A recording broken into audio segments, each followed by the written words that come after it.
Well, summer is quickly coming to an end, so it's time for gardeners to get ready for fall. Cindy Burton from the Green Bay Botanical Gardens joins us live this morning. Now, Cindy, what do we need to do to plant these bulbs?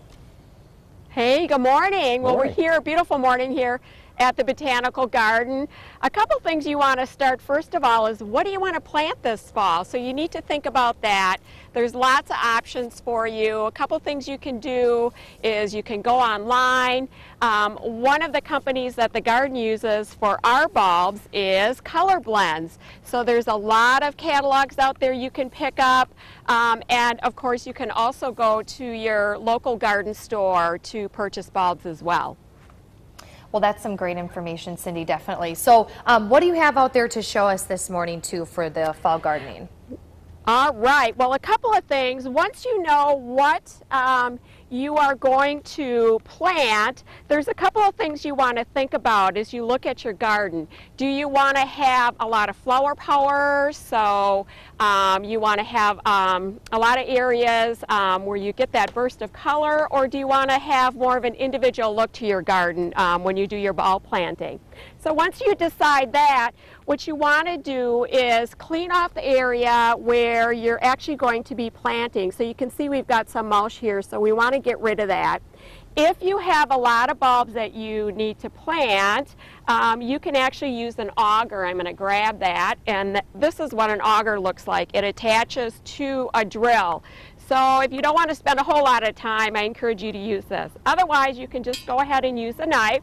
So once you've cleared your ground and you know which bulb you're going to plant, this one is approximately about 2 inches wide. So you want to dig your hole 2 to 3 times based on the width of your bulb. So this is about 2 inches. So I'm actually going to dig down here. You can see our ground is a little hard. About 6 inches. If I can get it out. And one of the things that you'll want to keep in mind, you'll see there's this little covering on the bulb. You don't need to take that off. Sometimes people think they'll need to peel that off. Just keep it there.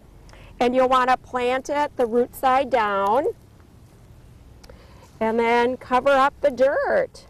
And then how often would you have to water it, Cindy? Or would you have to, like, how much? It depends upon the weather. You want to make sure to give it a good soaking. So if it's cooler, we get some rain once a day when you first plant it. Give it a good soaking, and then as needed throughout. A couple of things you want to keep in mind to make sure that you keep the animals away, because that's always a concern.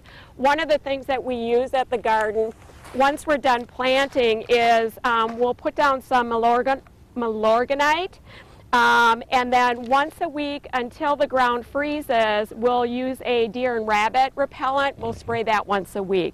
So put this down, and then also as you're planting, if any of the covering falls off, you want to make sure and pick up any of those droppings, because that'll attract animals. All right, Cindy, some great tips. Thank you so much. We really appreciate it. We'll check back in with you in the next hour. All right, thanks.